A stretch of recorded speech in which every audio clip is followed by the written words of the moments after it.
so I can read them. And if all possible, please include bill numbers, and then hold them up for the volunteers, and they are in red, and they will come and get them from you.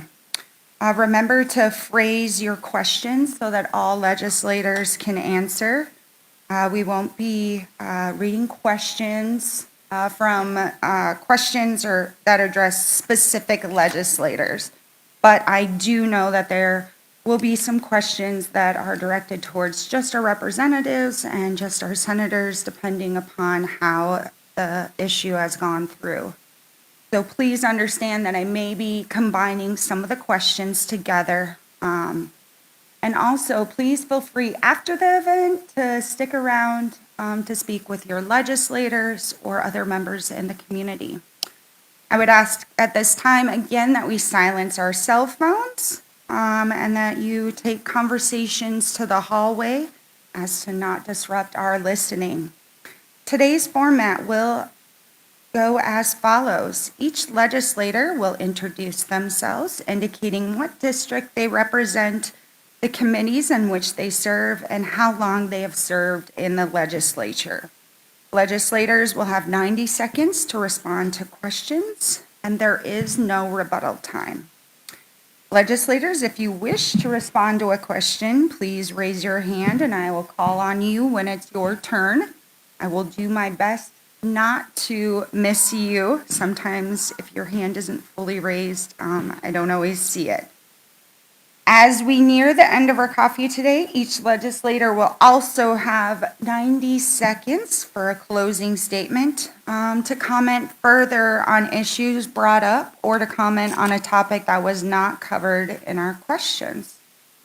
Legislators, the timers are located in front of the room. She's right there, and she will be telling you when you have 30 seconds left and when your time is up. So thank you for following the time limits, and if we should go over, I will certainly let you know. So we will start our introductions on my far left. Good morning. My name is Representative Larry Zickman. I'm from District 14. I'm chair of the State Retirement Laws, the House State Retirement Laws Committee. I also chair the Military and Veterans Affairs Committee, and I also serve on Commerce and Energy and Transportation. So, welcome. I've served, probably too long, I've served for, as a legislator for 6 years. This is my 6th year, but I was also a lobbyist for about 16 years. So before that, an information provider, specifically with vocational technical education for 8 years. So I've been in the system somewhere along quite a few years. So, and I want to thank District 14 for allowing me to serve these last 6 years. Thank you. Hi, good morning, everyone.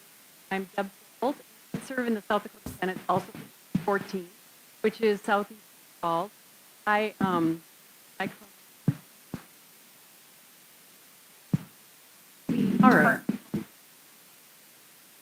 All right, here we go. Yes. Is that better? All right. I'm Deb Holt. I serve in the South Dakota Senate from District 14, which is Southeast Sioux Falls. I serve on transportation, agriculture, and then I chair the Senate Health and Human Committee. This is actually my 8th year in the Senate, and it's been a real privilege to serve. So I actually, because of term limits in the state of South Dakota, this is my last session in the South Dakota Senate.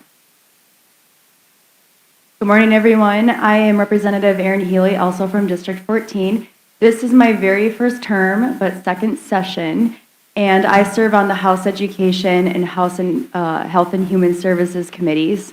I also serve on the Governor's Board of Economic Development, and I am a commissioner for the Midwest Higher Education Compact. This is actually my very first coffee because last year ours was canceled due to a snowstorm, so I'm very happy to be here with you today.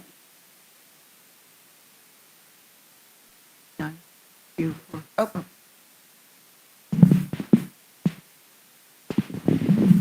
Thank you for being here. Can you hear me? Senator Margaret Sutton, District 10, Sioux Falls and Brandon. This is my first term, second session. and I am on appropriations. I am on Military and Affairs Vice Chair, Rules Committee, and I'm also Chair of Lean. Thank you. Good morning. My name's Steve Haugaard. I'm Representative 10. I'm Speaker of the House this year and presently serving on Government Operations and Audit Committee, the Legislative Procedures Committee, the Executive Board, State Affairs, and I put myself on Tribal Relations as well. I do all the assignments of committees and chairs and vice chairs and all the membership. So that's what my duties are this year. Previously, I served on Judiciary and Health and Human Services, and I was Chair of Tax. So thanks very much for being here today.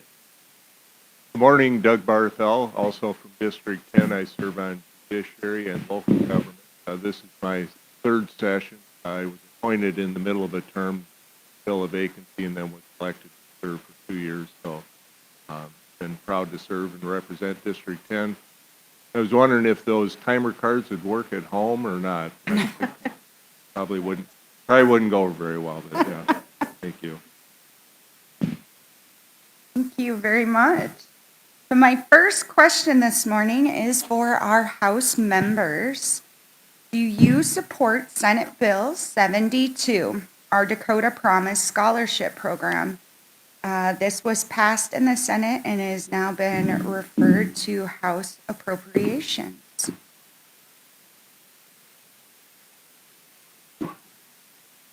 Well, I can start. I do certainly support it. Unfortunately, like a lot of the things that we've faced this year and the last couple of years, money is the key to the success of them. So finding the funds to properly fund it is going to be a bit of a challenge, but that's kind of the focus of our final 2 weeks here is getting a budget that's balanced and try to fund as many priorities as we can. But so hopefully we can get there, but yeah, I certainly support the concept. Yes, Representative Healy? Thank you. Yes, I support this. The Dakota's Promise Scholarship serves Pell-eligible, low-income students who score at least a 22 on their ACT and have at least a 3.0 GPA. And last year, I know that we had a similar bill that went through the Senate and died in the House. And so this year, we've added that academic requirement to address that previous concern. I wish that we didn't have to add that requirement, but if that's how we have to pass this bill, then that's just how it is. But we do know that enrollment of students with the same criteria outlined in the Dakota's Promise Scholarship has dropped by 22% since 2011. So hopefully that will pick up enrollment again. Thank you, Representative Healy. I've also answered that question. No, I don't support that. What I would support is a very thorough review of our higher education budget and get things under control there. I think it's gone to a point where the tuition is not sustainable. I don't think it's justified at the level that it's at. And I think that if we would actually pull our budgets apart and figure out where we're wasting money, we would be able to get those tuition costs down and keep it manageable. But I don't see it as a position of the state to be paying for education, and there's certainly ways to make it much more efficient and effective than what it is. Thank you, Representative Hucker. All right, the next question, I have a stack of questions from our audience members who are very interested in this topic of dyslexia. Over 20% of our students in South Dakota are diagnosed with dyslexia, and South Dakota is the only state without any dyslexic laws. This bill is HB 1175. The question is what is your position on HB 1175 to define dyslexia, and what is your position on the bill? Yes, Representative Haugaard. Yeah, I certainly do support it. And this discussion came up through our Health and Human Services Committee a few years ago, and I was just surprised that it wasn't covered. And I'm not sure why we continue to battle over this. It should be part of those issues that are addressed, and I certainly do support the bill. I think we need to get past the discussion and get into addressing the problem and providing funding. Thank you. Representative Barthel?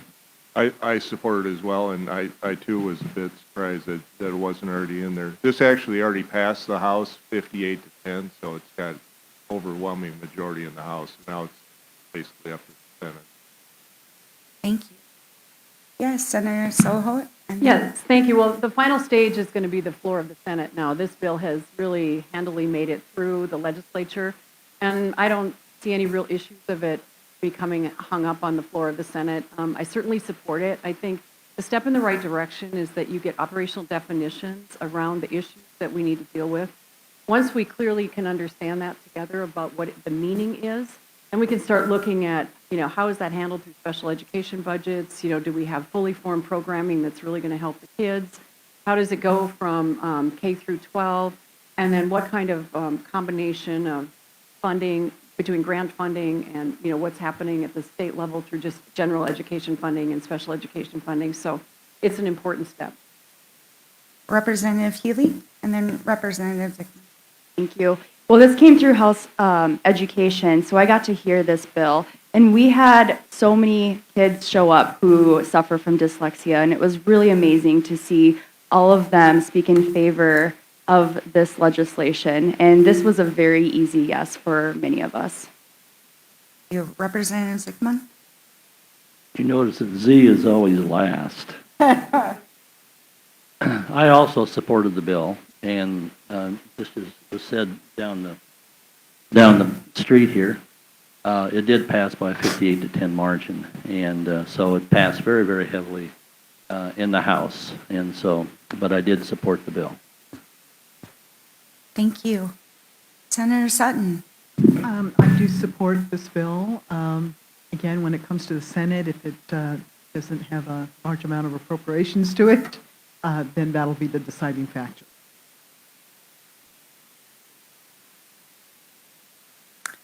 The next bill or discussion topic we have is Senate Bill 96. Currently, South Dakota denies TANF, temporary assistance to needy families, to benefit to persons solely on the basis of drug felony convictions at any time in their life. SB 96 would prohibit a lifetime ban on TANF solely on the basis of drug felonies. Do you support SB 96?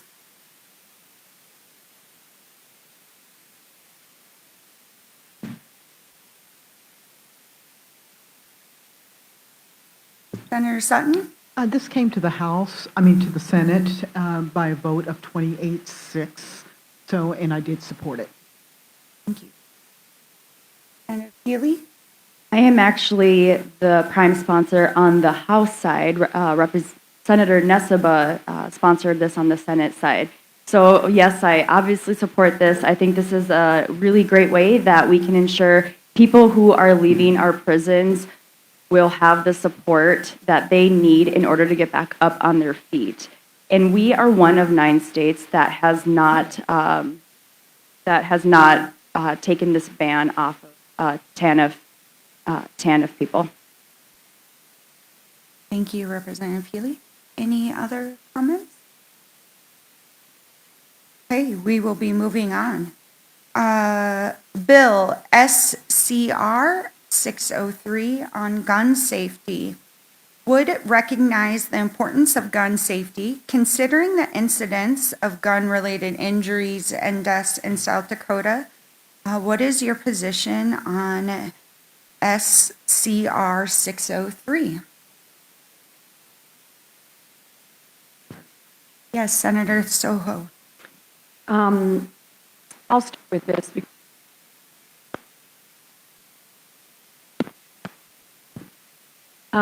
So this is something that we're still reconsidering. Just because of crossover day, we didn't have to handle all of the resolutions prior to crossover day, and so it's still an issue that's percolating in the Senate. And we actually heard this bill in Senate Health and Human Services Committee. And I think, the people that brought it forward are really wanting to identify that there's a real need to highlight gun safety as a public health issue. So as a registered nurse, I'm interested in that. The beginning of the resolution speaks to clearly respecting Second Amendment rights. I think what is going to get tangled up on the floor of the Senate is just some of the statistics that were put into the bill and some concern if they are absolutely correct in representing the problem. I think at the end of the day, and this came forward from, actually the compelling testimony came from a pediatrician that is from Sioux Falls. She's been in the military and she was just, really talking about supporting Second Amendment rights, but an awareness of what needs to happen in protecting guns and how they're involved in mental health issues and suicide of kids. And, I think anyone that is in gun ownership also wants that same thing. We don't want to have a situation where people have easy access if they're struggling with mental health issues. So I think we're going to see a pretty strong philosophical debate on the floor of the Senate, and it really has to come with probably more of the languaging and concern that in some respect we don't want to put people in a bad light one way or another. Thank you. Senator Sutton? I agree with Senator Soholt that it not coming to the Senate yet. I'm looking forward to hearing the testimony on this. But again, it depends on the language. I am definitely for Second Amendment, and I do feel that it's a personal responsibility when you have hunters and a handgun, and that's a personal responsibility that I think every gun owner should take personally, as my family does. Thank you. Representative Hauger? Yeah, I think the bigger issue isn't necessarily guns, because I remember when I was in high school, I used to leave my shotgun on the front seat of the car when I was at school and road hunt on the way home. So it isn't necessarily the gun issue. And what's more important or what's more significant to me is when I look back at the rate of suicide. When you go back to 1960, the rate of suicide for those who were in their teens and 20s was 1/3 of what it is today. And the rate of suicide for the older population, 60 and above, has dropped. It just simply indicates to me that the suicide rate for the older people is reduced, probably because the stress of life is a little bit different. It's a little easier to get along in life in your older years, but it's obvious that with a tripling of the suicide rate for younger people, the pressures of just being a teen and a 20-year-old person in their 20s has changed. And I think that we need to, as a culture, recognize that and find out what we're doing right or wrong. And I think there's plenty of things we're doing wrong as far as families and community to encourage young people that there's a lot to live for, and they should have optimism in their teens and 20s as opposed to seeing this rate tripling. So that's my larger concern, and I think that's what we ought to address. Representative Barthel?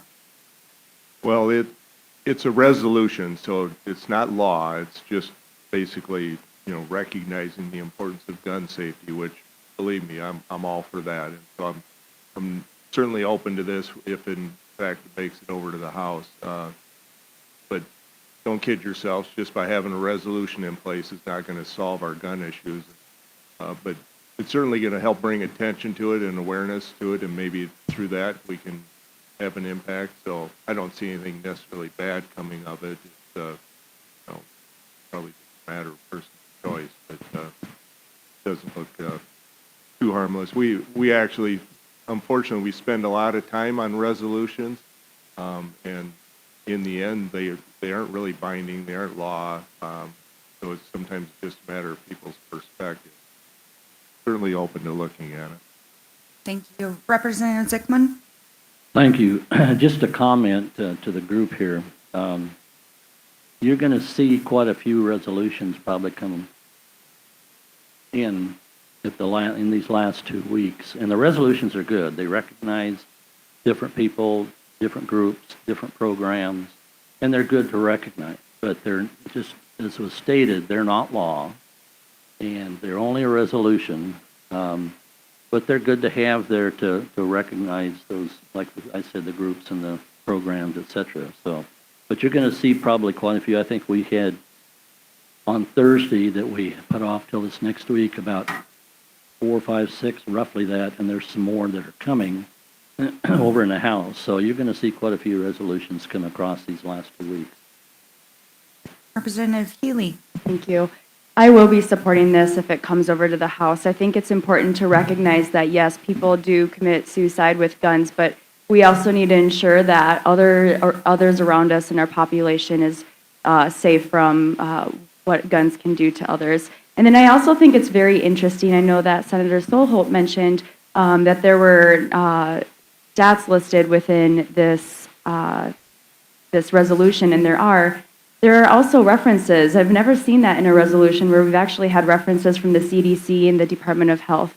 So I think that's really great to see that Senator Neseba, who brought this bill forward, is utilizing a lot of state information. Thank you. Moving on, our next question is on mandatory reporting, Bill 1212. Churches are often a safe haven for families. Do you support adding clergy to the list of mandatory reporters?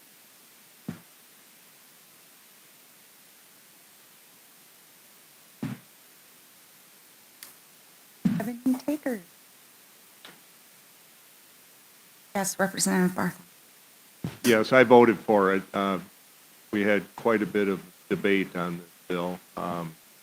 And I support, I'll be the first one to stand in line and be in favor of trying to prevent child abuse and sexual abuse and those sort of things. So getting those reported and getting the perpetrator and getting help to the victims is certainly paramount. But we have to balance that a little bit with, this included dental hygienists and clergy.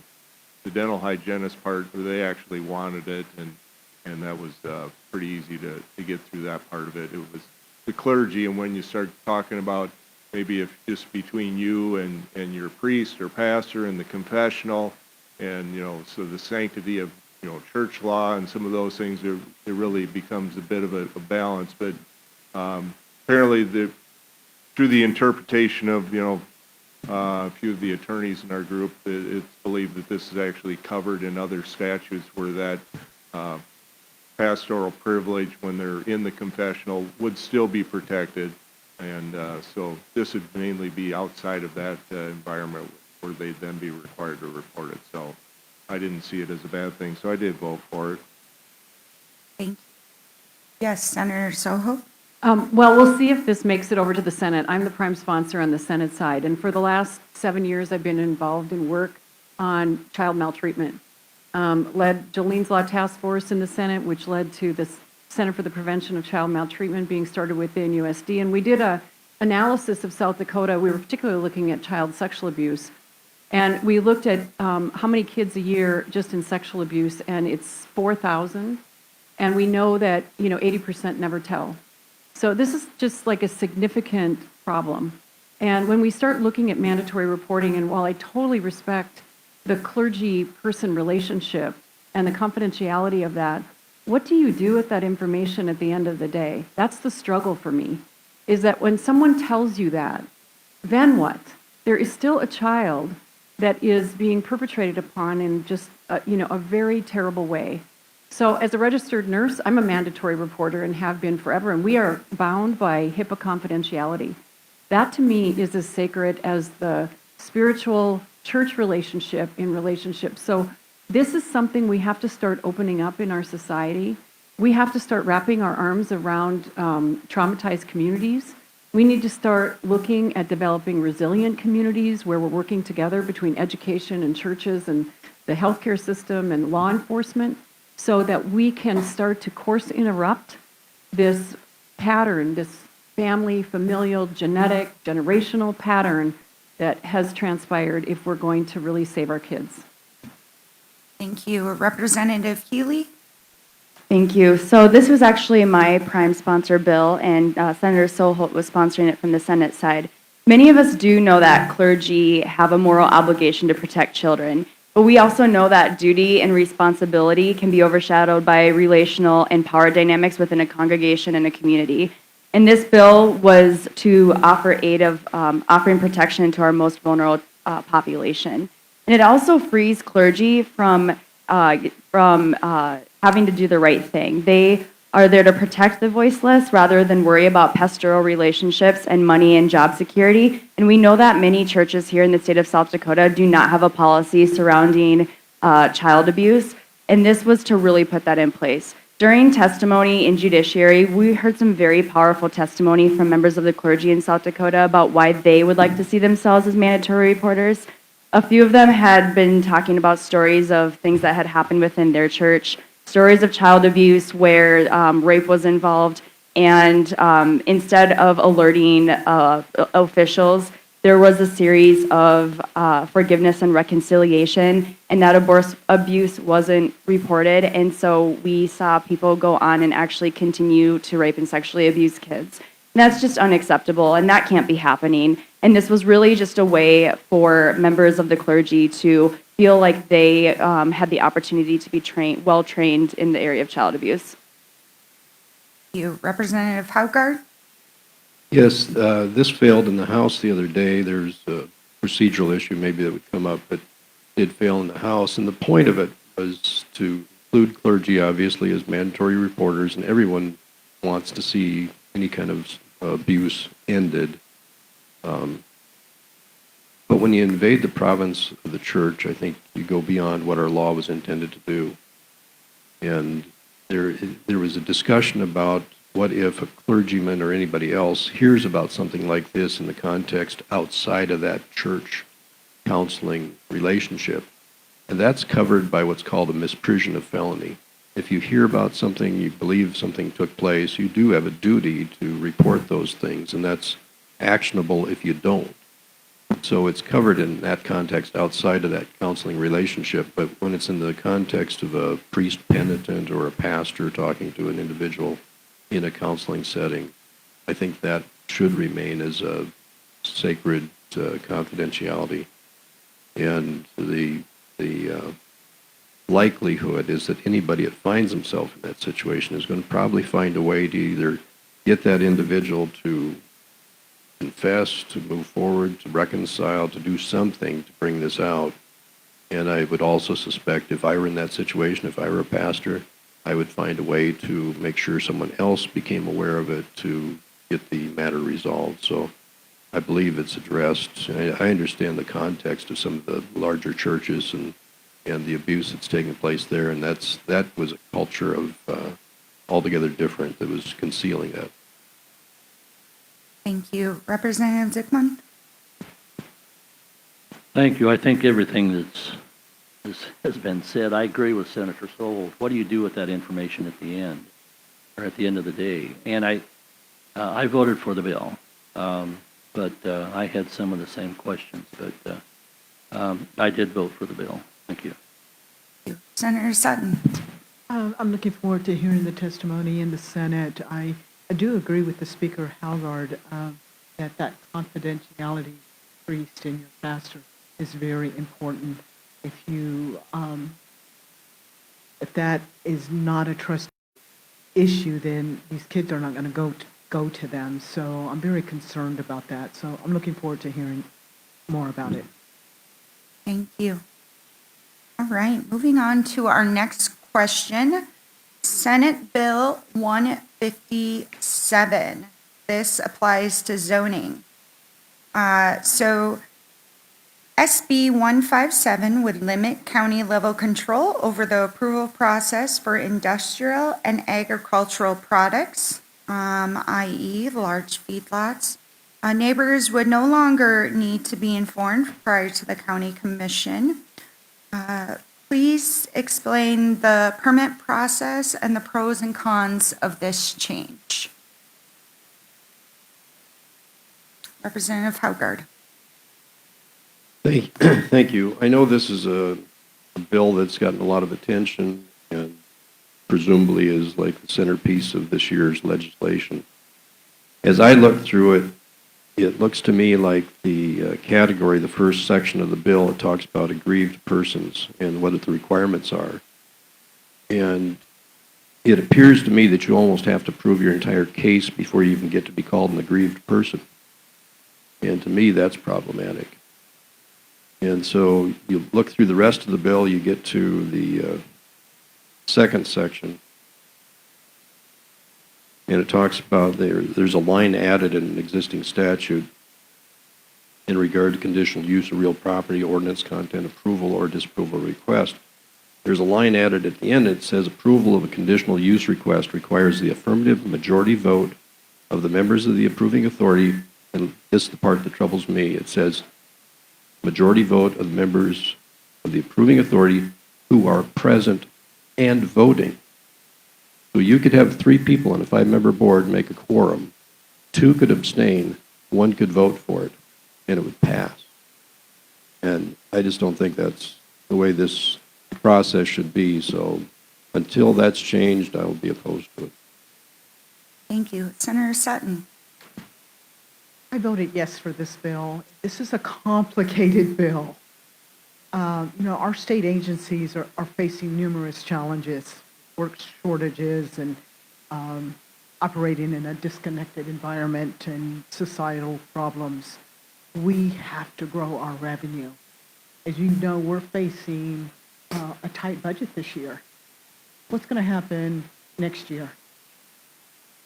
So unless we change the way we do business, we have to think ahead. As I mentioned, I did vote for this bill. The way I understood this bill is that you'll have your commissioners, and it does say that whoever is present will vote on it. It is therefore that county's responsibility to make sure your commissioners show up. Because that's what's happening, is sometimes in these votes, someone doesn't show up because they don't want to vote. Well, this is where the public needs to put the pressure, and that problem will be fixed. Thank you. Thank you, Senator Sutton. Anyone else before we move on? Let's move on to collective bargaining. Senate Bill 147, and it was also similar to HB 1266. What is your position on collective bargaining for educators explicitly for higher education? Representative Barthel. I voted against this. It actually passed the House quite handily, but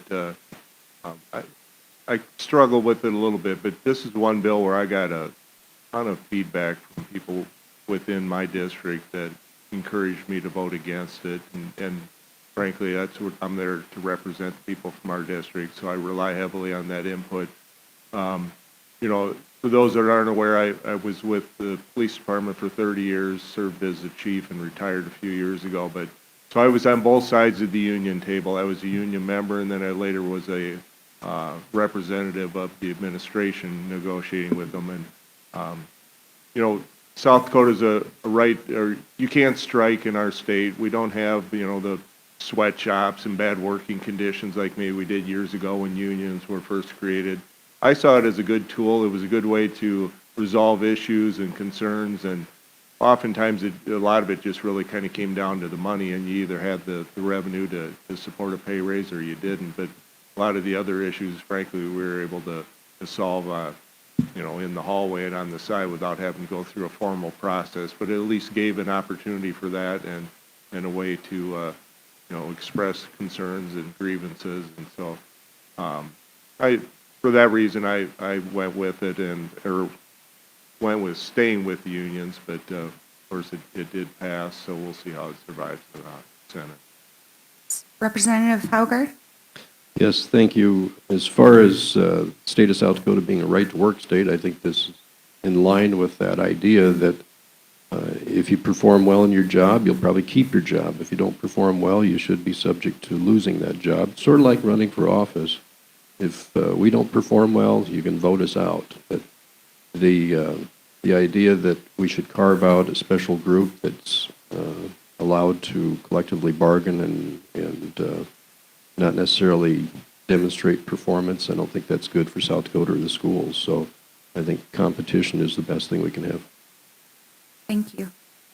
Yes, Representative Healy? I voted no on the House floor, and when the Senate bill, there's a similar bill that is in a Senate form when that comes over, I'll also be voting no. It's important to have collective bargaining, to negotiate contracts with employers, and to determine health and safety policies, work-life balance with your family. And I think by eliminating collective bargaining that we are putting professors at risk. And I also think that accreditation could be affected by this. And it's going to be a lot harder to recruit and attract professors here in the state of South Dakota, and that's not good for higher education. Thank you. Anyone else? Yes, Representative. Thank you. Well, I voted no against it this time because I'm not sure, and this is just me, and I've dealt with unions, and I've been in a union, and I don't have anything for or against, but I'm not so sure that if legally we can do this. That's my concern. That's only my concern. Until I hear from probably our Attorney General or somebody that tells me if legally we can do this or not, I have to vote no. But that's one of the reasons. The other thing is we have a kind of a companion bill. There's a companion bill that's coming over from the Senate, and we need to try to see what that is. So, but I'm not convinced right now legally if we can do it, and until I hear and see something in writing and that says yes you can, then I have to vote no. Thank you. Thank you. Senator Soho. Thank you. The reasons that have all stated, I would also know. Thank you. Senator Sutton. I did vote yes for this one. But there is no one-size-fits-all approach to there's no one-size approach that fits higher education. I think the focus for higher learning is to the student. The investment to the student. What are we getting out of that? What is the student getting out of that? And that should be our main focus. Thank you. Thank you. A brief comment. District 25 representative was asked to participate today, but they had previous comments, and so that is why they are not here this morning. Moving on to education, continuing our streak with education, where are your positions, or where do you stand for education of teachers' salary and how that will be funded in our state? Representative Barthel. Well, first off, let's clarify that we don't control teacher salary. I think that's kind of been a misnomer. We fund education, and so we provide funds to the school districts. It's up to the individual districts to determine how much they're going to pay their teachers. So don't be confused because the governor initially proposed a 0% increase, that means every teacher in the state is not getting a pay raise. That's simply not the case. Now, that being said, I realize that part of this funding helps provide that tuition or that salary increase. So, frankly, I don't think I've heard from a legislator that doesn't think we should be funding education and taking care of our teachers.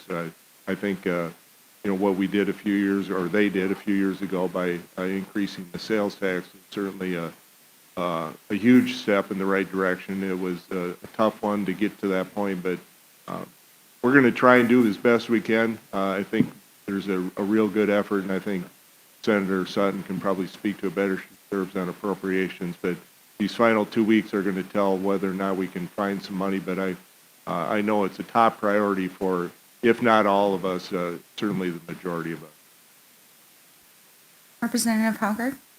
Yes, in regard to education funding, I always like to quote the constitutional portion in regard to education. It's Article 8, Section 1. It says, the stability of a republican form of government, depending upon the morality and intelligence of the people, it shall be the duty of the legislature to establish a uniform and standard system of education open to the public.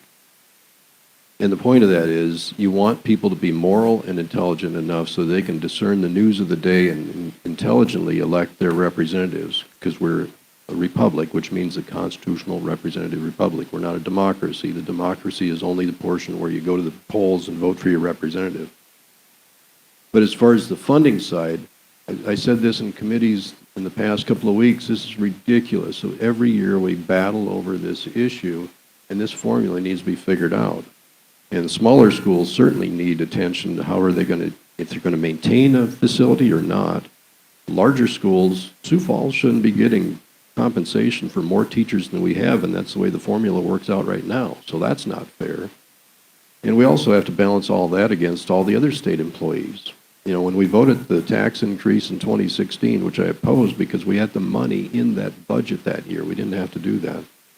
When that went through, the average teacher pay that we're trying to get to at that time was $48.5, and like in my district, Brandon and Sioux Falls, but Brandon this year is at $52.5 average, with benefits that are about $69.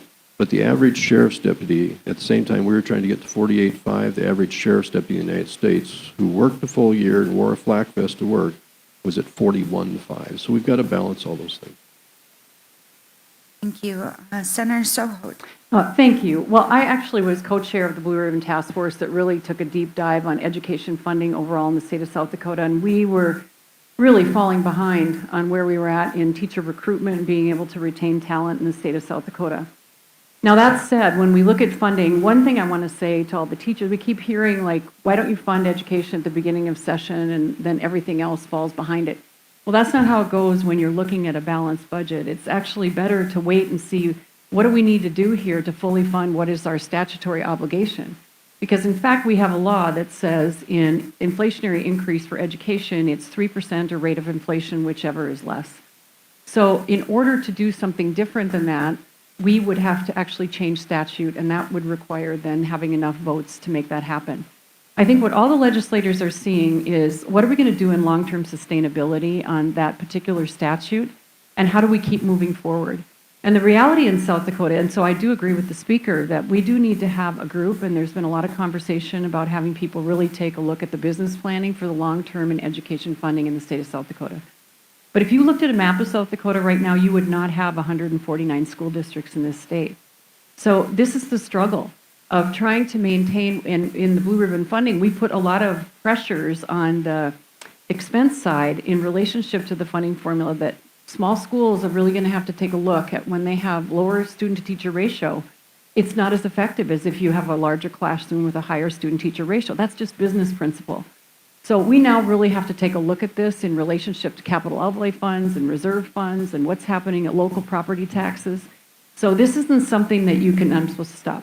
But this is really complicated. It's my, my last time probably, so I'm going to talk a little bit more about this because this is such an important issue that we have to look at from community well-being in relationship to educating our children.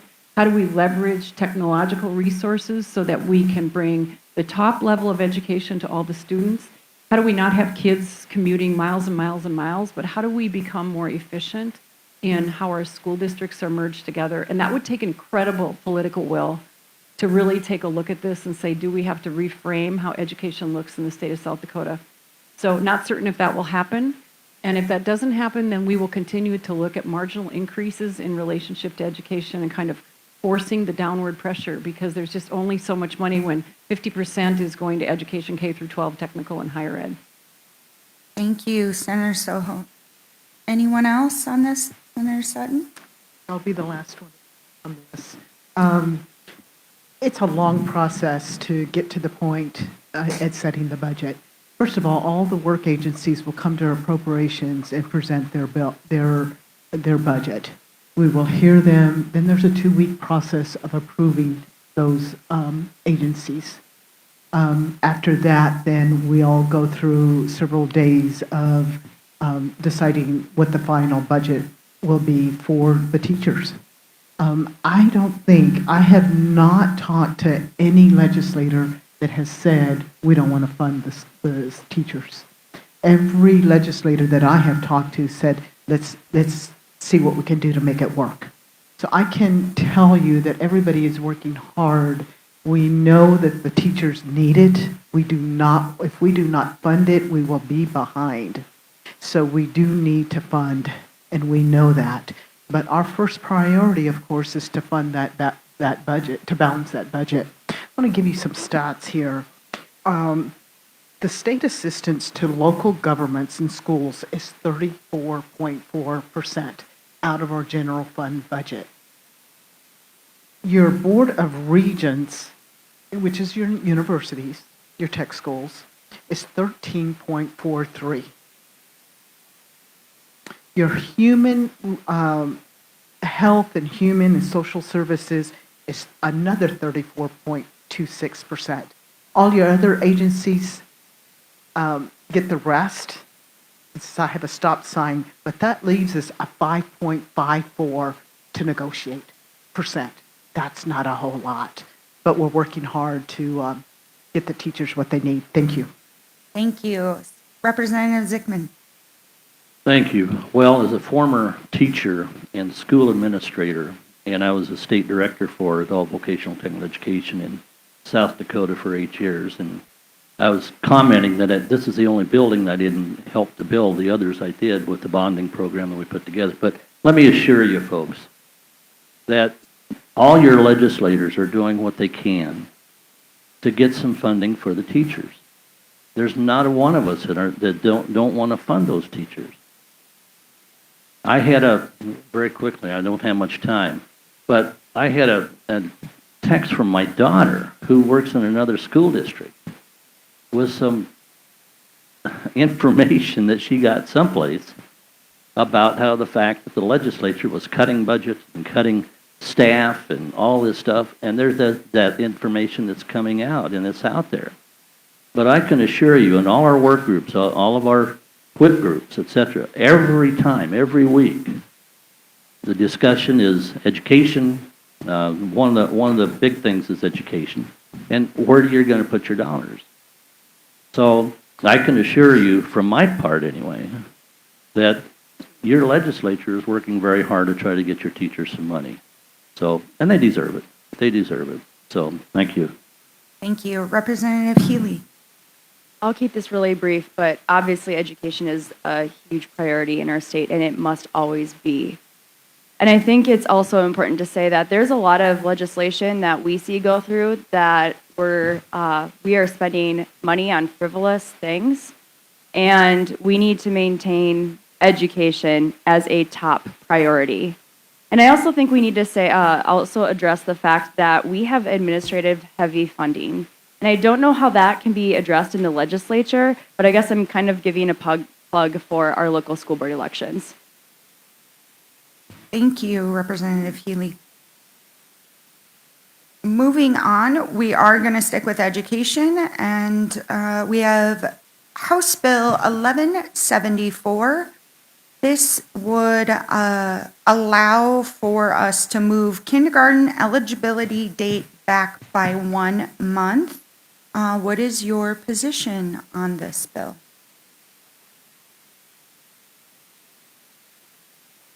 If I am correct, eligibility is birthday must happen before September 1st.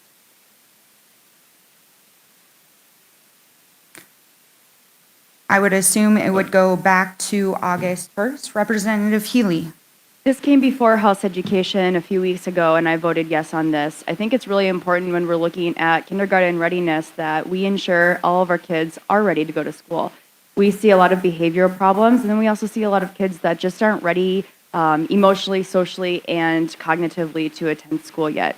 So this was a very easy bill to support. One of my only concerns was now we are allowing about 1,000 kids in our state, we're asking them to wait 1 more year.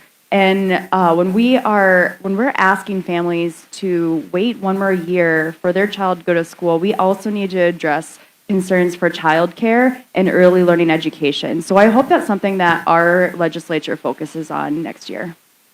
Thank you, Representative Healy. Anyone else who would like to comment?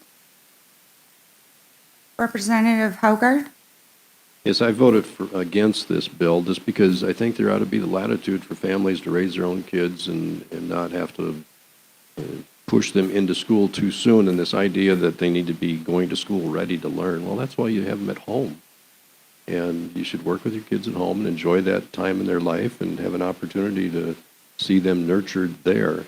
It moves it back a month. I don't see that is something that's vital that we need to do. And no, we're not a child care facility. It should be education.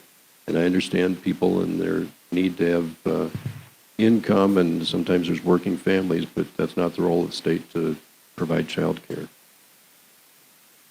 Thank you. Anyone else? Moving on. This is more of a general comment. Flooding, which we will probably soon be experiencing here quite shortly. What is being done to help the farmers and ranchers and Main Street businesses? Additionally, what is being done to help so many people who had winter issues in their basements of mold and mildew, and being able to have the roads and bridges restored that were damaged during the flooding?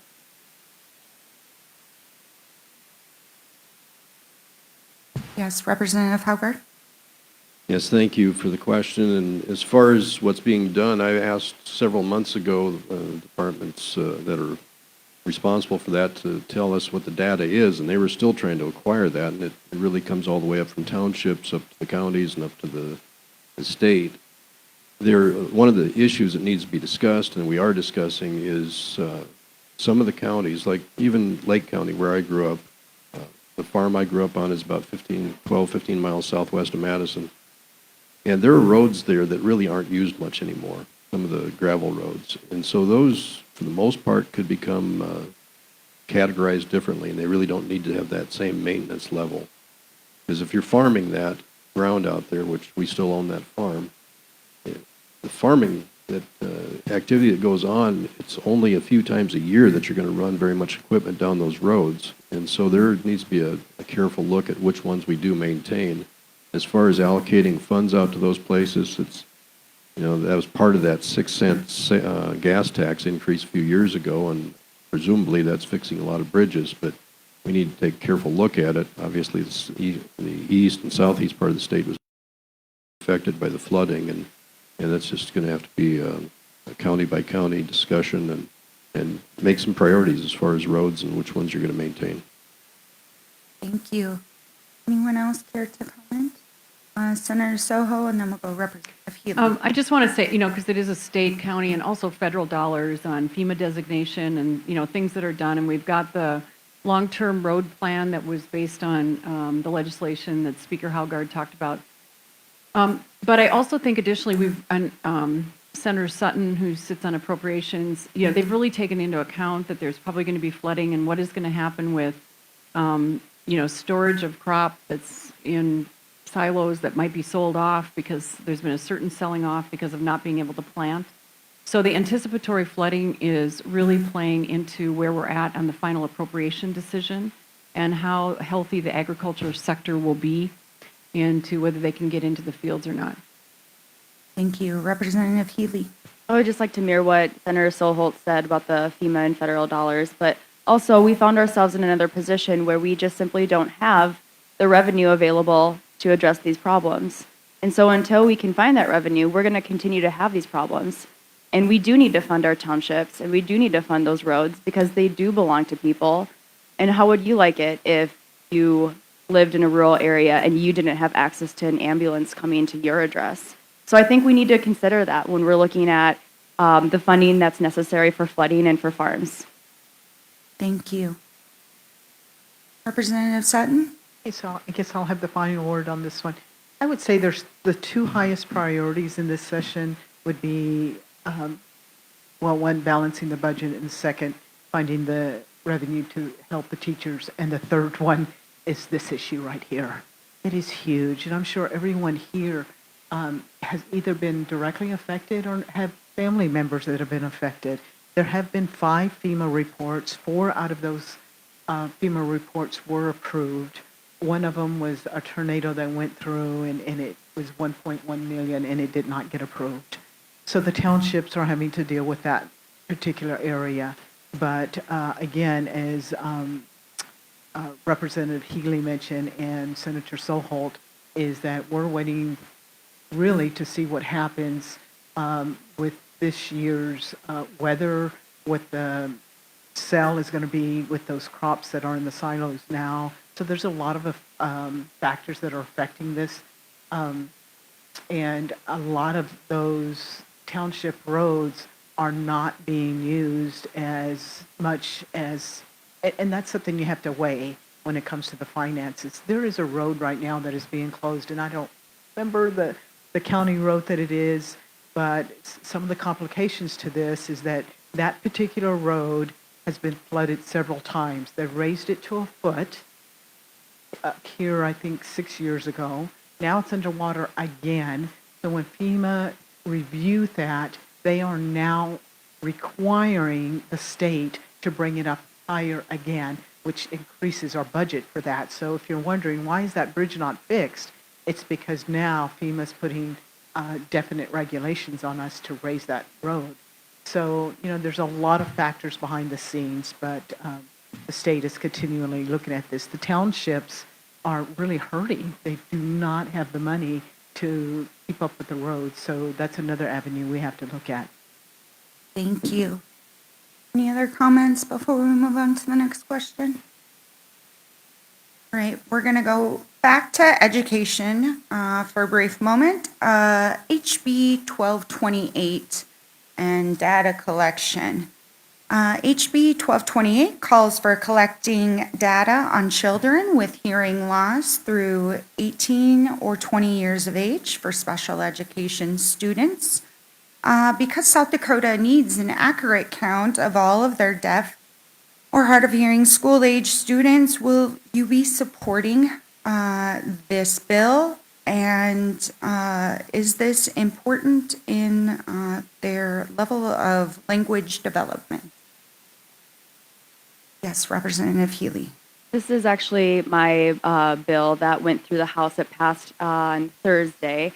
So yes, I do support it. It will be heading to the Senate, probably the Education Committee. But in South Dakota, we know that interpreters are expensive and are limited, and our deaf educators are far too few. And we are seeing consultants at the School of the Deaf, they're struggling with the heavy caseload. So because of this, our deaf and hard of hearing students are falling behind, especially in their literacy. Many school districts don't provide special education services for deaf and hard of hearing students until that child is actually falling behind. But we know that free and appropriate public education is guaranteed to all. So we should not be waiting for them to fail before we are willing to help them. What this bill does is it collects the numbers of all deaf and hard of hearing students. So right now we're only looking at the primary disability code. We need to be looking at the secondary disability code as well. Some of those students, they aren't even coded because they don't have an IEP. So if we can look at all of our deaf and hard and hearing students in the state of South Dakota, we can really help them achieve high quality educational services, and this will really help them succeed in the future. Thank you, Representative Healy. Yes, Representative Haugard? Yes, I supported the bill as well. It's gathering data, and it's important to have that information, just like that bill in regard to dyslexia. You need the information, you need to act on it. Thank you. Representative Zickman? Thank you. Well, I call this a common sense bill. Many times we have to put bills in because sometimes those that are responsible for these areas don't do the things that they probably should be doing. I mean, this should have been done way long ago. We should have not needed a bill to tell the state to collect this data and information. It's just common sense. When I was state director for adult vocational technical education, we collected all kinds of information on our vocational technical students, all kinds of stuff. But I thought it was a common sense bill. I voted for it because I think it's needed. And but I always said for every one bill we put in, we should take away 10 or kill 10. So I don't know whether that's good or not, but it's to me it was a common sense bill, and it needed to be done. Thank you. Thank you. Anyone else? Yes, Representative Just Barca. quickly, I did support it as well. I agree with Representative Zickman. It's common sense. We had kids that were falling between the cracks. Hopefully this will draw attention to them and get them the help they need. Thank you. All right, anyone else? I also kind of like his 10-to-1 ratio. Thank you. All right, the next bill is HB 1117. It is about our First Amendment right. It is already illegal and much less amending when we have individuals who are taking place during a riot and struck down again for targeting legitimate protests, especially those of our Native Americans. Do you support the laws limiting our protesting? It is currently already passed through our House and now into our Senate. Representative Haugard? Well, yes, it's kind of a mischaracterization as far as limiting the right to protest, because it doesn't do that.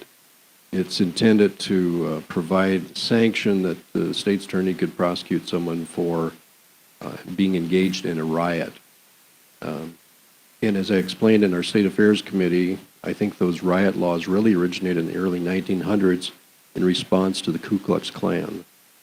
And I had a letter from somebody after I voted against this bill, because it's pretty unpopular for Republicans, especially a speaker, to vote against it. But I voted against it both in the State Affairs Committee and then also on the House floor. But I don't want anybody to confuse the idea that the origin of this was probably the Ku Klux Klan. And now we're trying to make something better. When this was drafted up last year, it was very poorly drafted, and that's why the lawsuit resulted. And then we ended up with this bill again this year. I think there should have just been an apology and step away from it and put it in the past. We already have laws in regard to aggravated assault, simple assault, injury to property, and all those types of things that can take care of these issues. So this really isn't, to me, very useful. And to try to prosecute this, you have to find 3 people that you could probably get on video saying, we're all representing George Soros group that's adamantly opposed to some issue, and we're funded by this group, and we're going to create this problem, and we're going to cause injury to somebody or something. You're never going to do that. Even if they use this law and charge it out, it's going to be about impossible to enforce it.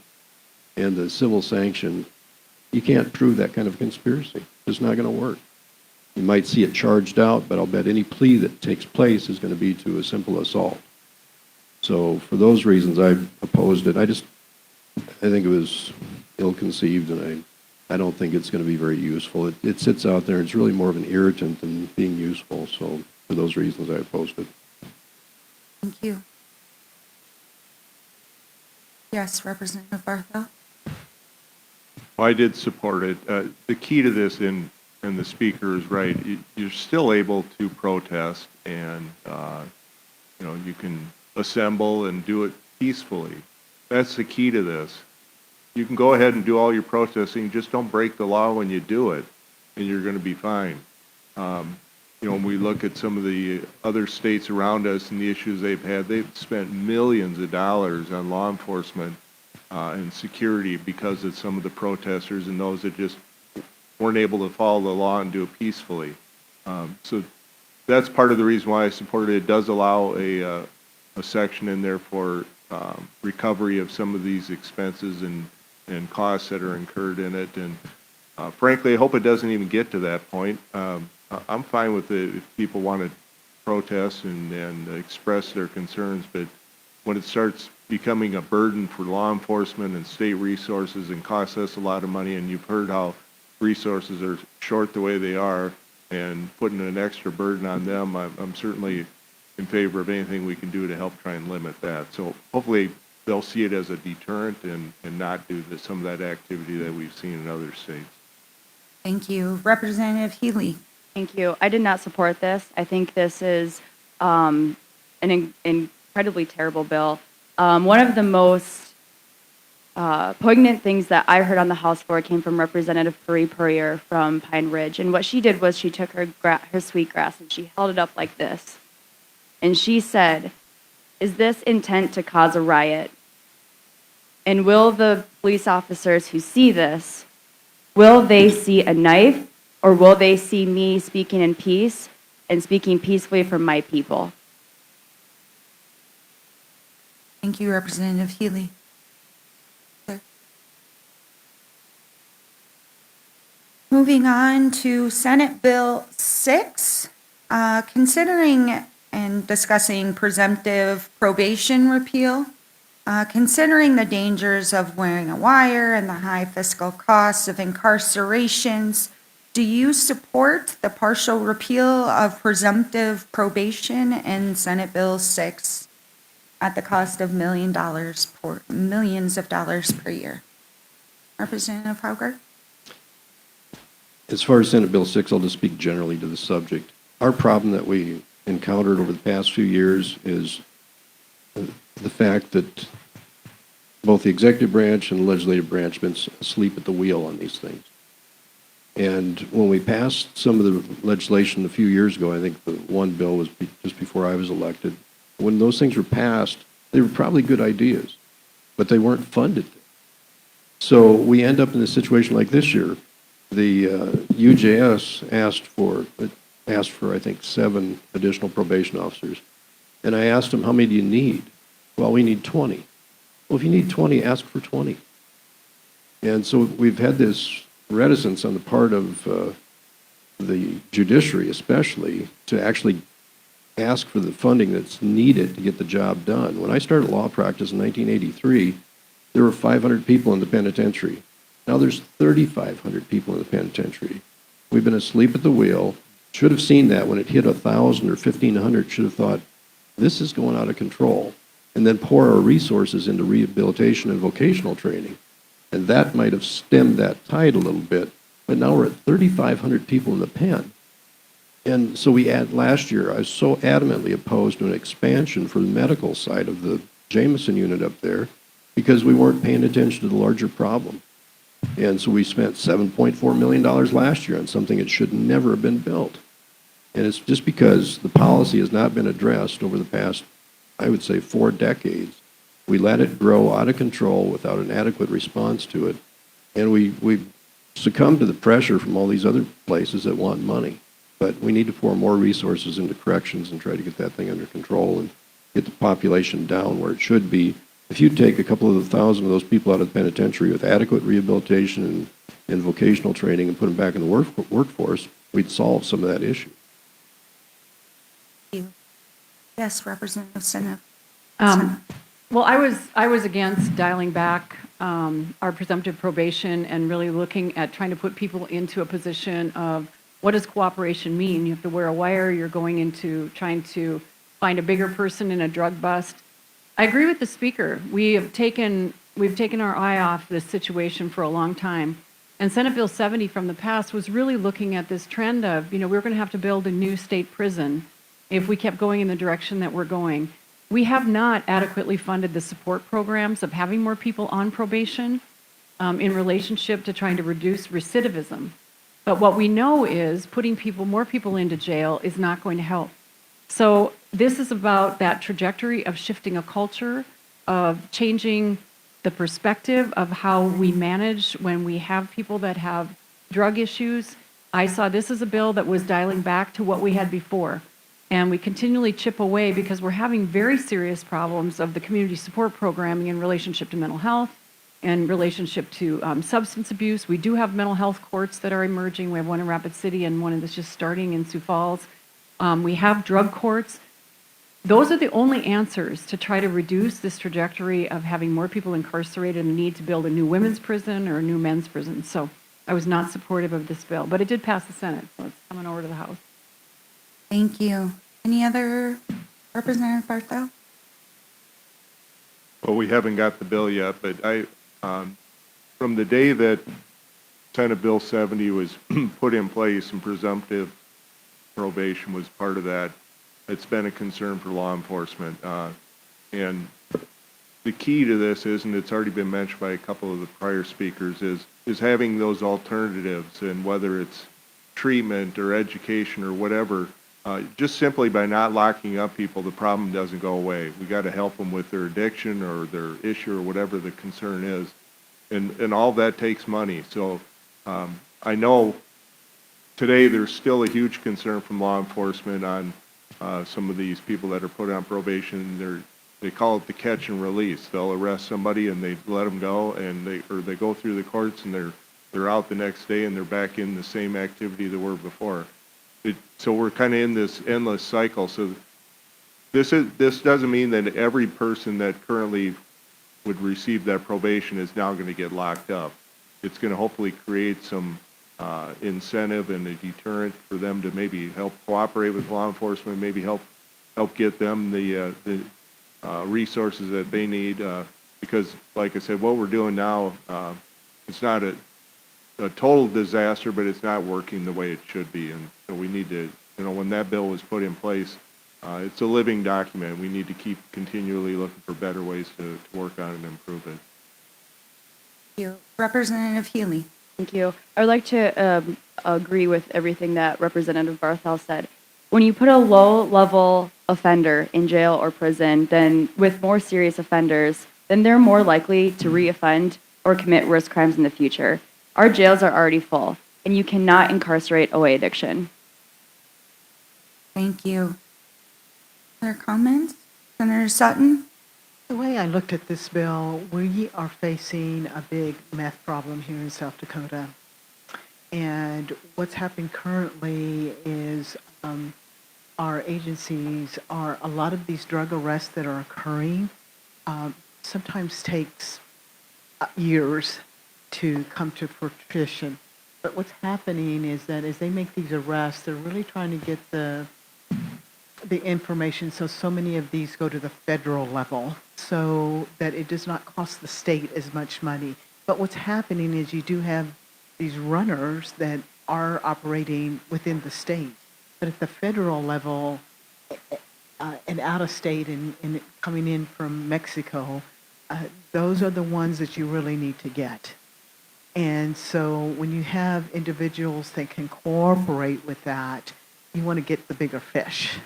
So that's how I looked at this bill. I voted yes for it to help law enforcement to get the support they need. Thank you. Thank you. Comments? Moving on to the next question. Voter rights restored to felons. House Bill 1245. South Dakota has some of the strictest voting laws in the United States in regards to felony convictions. Please explain how restoring voting rights to felons would be a support for rehabilitation and them being an active participant in our society.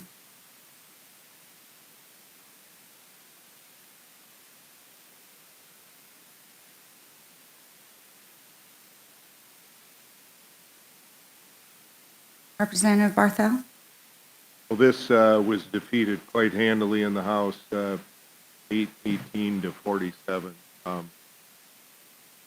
I'm not opposed to restoring some rights for people who maybe have slipped up and done something that maybe they shouldn't have. I voted against it. But voting is not a right that you can just give to everybody and no matter what happens. It's something that you need to earn. It's respected and I think should be reserved for people that follow the law. We had, part of it was whether or not you have finished your restitution, as that's kind of the key part of this. Once you've finished all of your sentence, you're off probation, all of that, but you still have restitution to pay.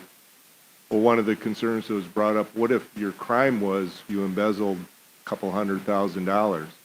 And so we restore your voting rights, and once you get your rights back, then all of a sudden you decide you're not going to pay back that money.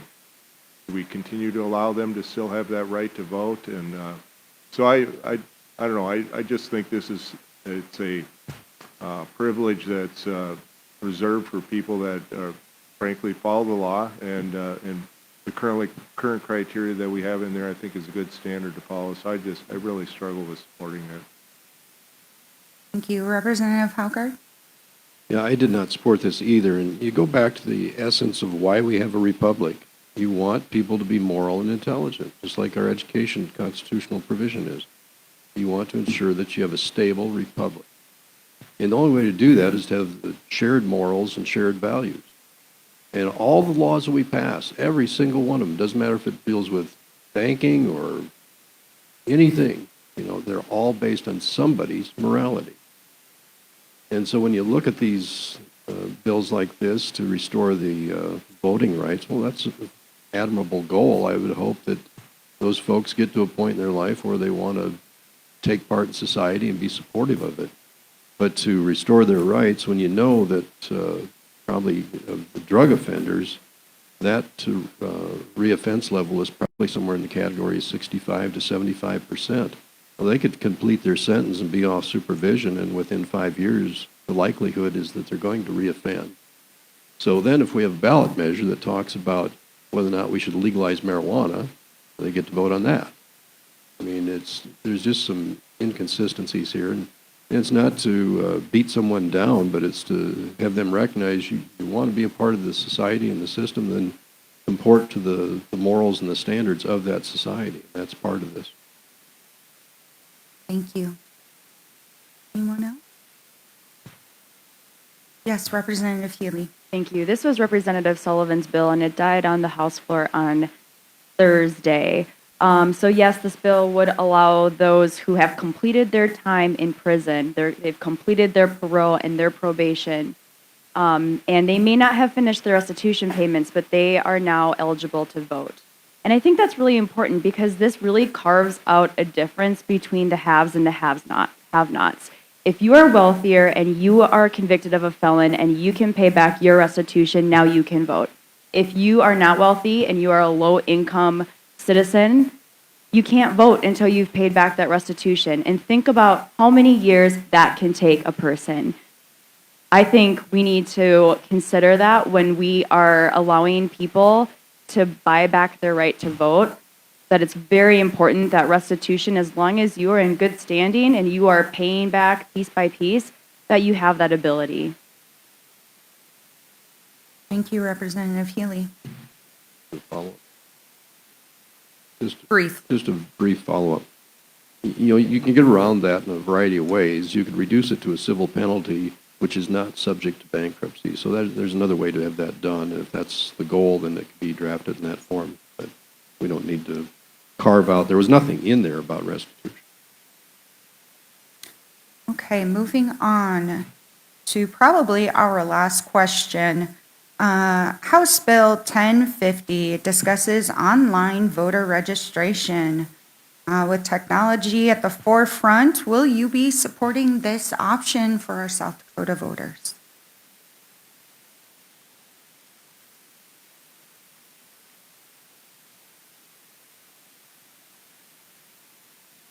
Are you defeated?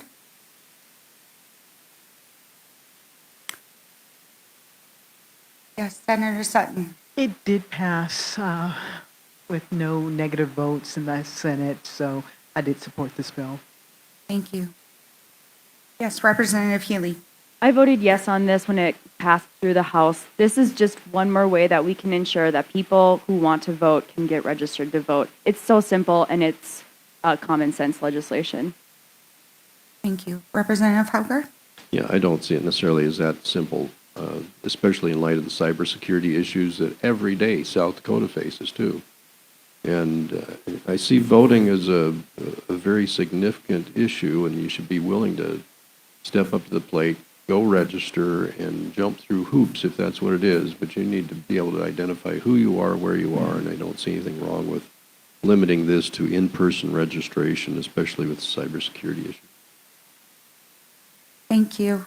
Any other comments? Okay.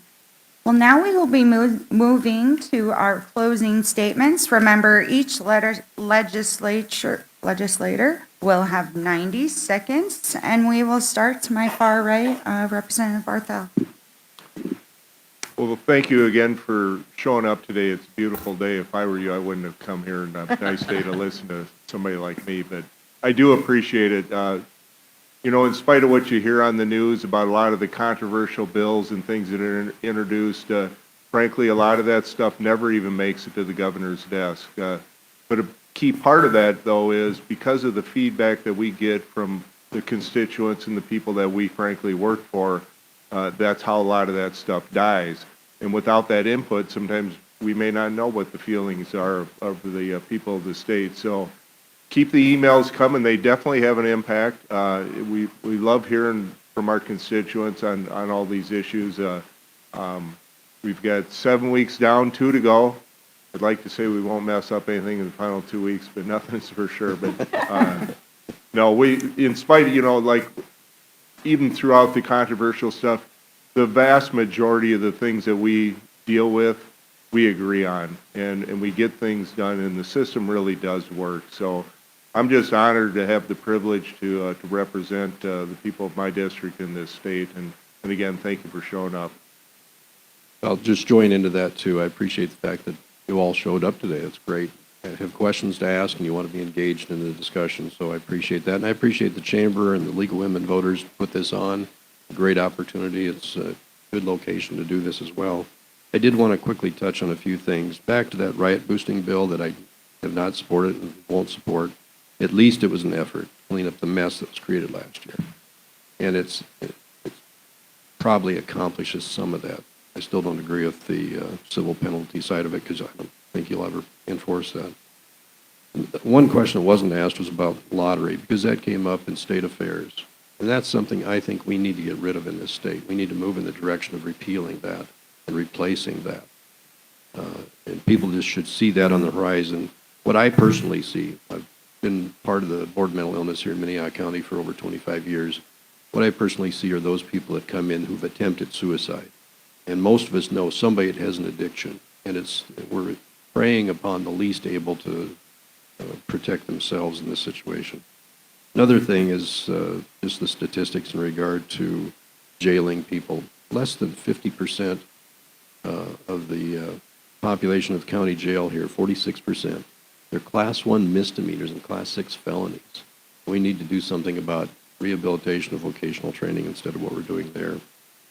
But as Representative Barthel mentioned, a lot of these things come up. They're hot button issues for a little time during the session, and we have a lot of emails and all that sort of thing. We appreciate all the information, but a lot of that stuff goes away. So thanks for being here. Thanks for the opportunity to serve. Thank you for coming. Government really starts with you, and it starts with you being. Thank you all for making the effort. And I wanted to make a correction on that last bill that I said I voted for. It had not come to the Senate yet. I was looking at the wrong one, so I'm looking forward to hearing more info on that. But I wanted to go back and mention to you that South Dakota has to move forward. We do need to look out of the box. We need to change business as usual for South Dakota to bring in the revenue that we need. So I'm looking forward to those challenges. And again, thank you for coming today. Well, thank you everyone for coming and being part of the civic process. There is a lot of work that goes into being a legislator. There's a lot of research that needs to be done and just getting your facts straight. And in the future, I would love to see more bills that benefit all of us, that are important issues to all citizens. I think one of those is House Bill 1237, which would have created an early learning advisory council.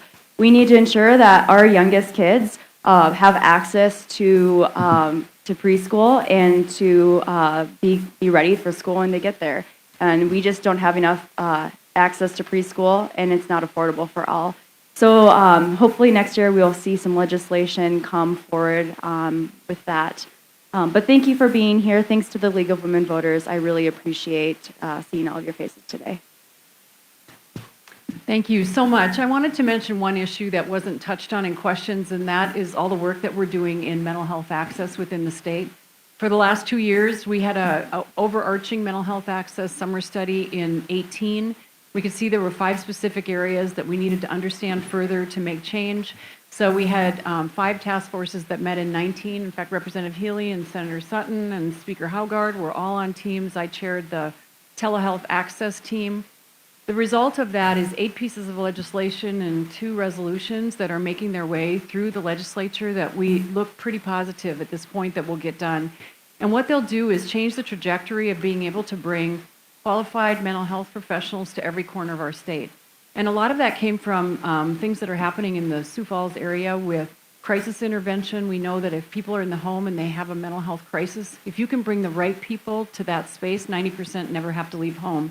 So we did the enabling legislation. We're almost done with it this year, so we can do virtual access to like crisis mental health situations all over the state in our sheriff and police cars and bringing the right people into the home.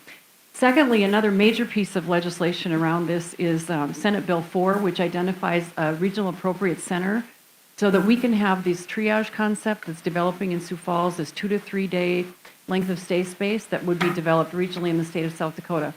Both of those will bring benchmark care to all of our citizens, but also will be cost effective.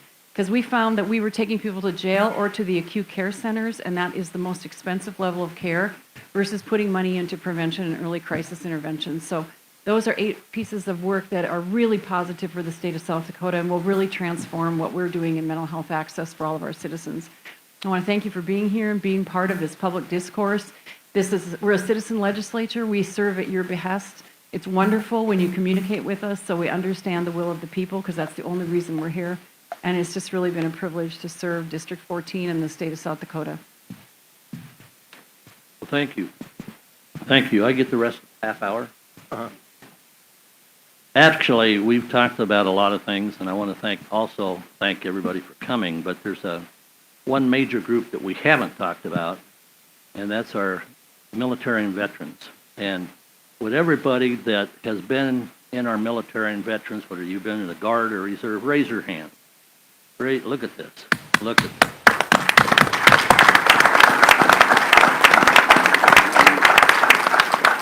You know, you're one of the reasons that we're able to do this, because of the freedoms that you've helped us get. So I want to thank you from at least the legislature and from my Military and Veterans Affairs Committee. We're talking about PTSI. I've got a resolution coming in on PTSI. We talked about PTSD last week, trying to get a bill through. I also want to tell you that we're doing some good things. Your state retirement system is the best state retirement system in the country. And so you need to be congratulated on helping maintain it. It's controlled by a board, and we do the policy, but and I chair that committee. I also want to tell you that when we co-sponsor a bill, that does not mean that we support that bill or do support the bill. So I know that some people get upset when you see our name on a bill, etc. There's many reasons why we may or may not support a bill and be co-sponsors. So be aware of that. But I want to thank my people from District 14 also that voted me in. And it's been an honor and a pleasure to serve you. So God bless you. Thank you. And God bless America and South Dakota. Thank you. Before you go, a few things I had forgot to mention before. We had really great questions that we weren't able to get to, including food tax, hemp, county overlay, some bond referendum questions, civil asset forfeiture, child custody and protection orders, and along with long-term care and school board elections.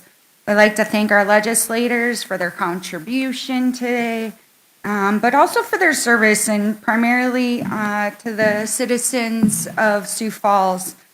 So let's give our elected officials a round of applause.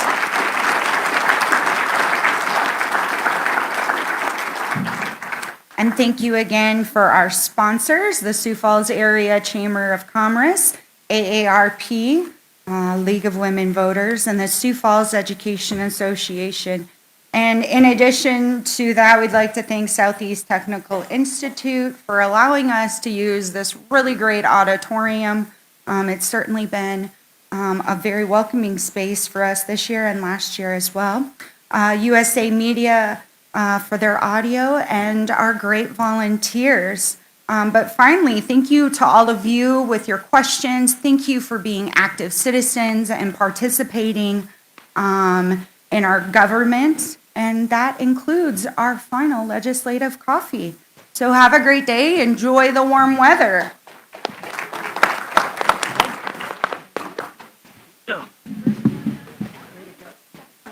Tim Moran, I live here